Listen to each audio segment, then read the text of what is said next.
Le ferry est arrivé à Larnaca dans la brume du petit matin. À son bord, 900 passagers exténués qui ont voyagé toute la nuit depuis Beyrouth jusqu'au port chypriote. Dès leur sortie du bateau, les rapatriés sont accueillis par leur personnel diplomatique respectif.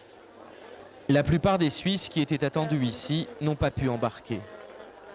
Aujourd'hui, c'est seulement arrivé une famille, 4 personnes, mais c'était prévu 42 personnes, mais malheureusement hier soir, le bateau a dû partir plus tôt et il y a une 200 de personnes qui ne pouvaient pas embarquer. Le débarquement est long et le voyage n'est pas fini pour ces passagers qui sont souvent des familles avec enfants ou des femmes enceintes.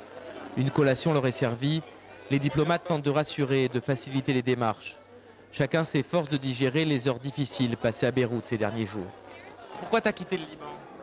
Parce qu'il y avait plein de bombes et qu'il y avait beaucoup de dangers. On ne s'imagine pas en dehors comment c'est là-bas, au fait. Hein. C'est vraiment... le Liban est par terre. Hein. Il ne reste plus rien du Liban. Hein. C'est très dur. Les rapatriés vont devoir attendre plusieurs heures avant de pouvoir embarquer dans un avion pour la Suisse. Ce sera alors la fin du voyage. Pour cette femme originaire de Genève, c'est déjà le soulagement qui domine.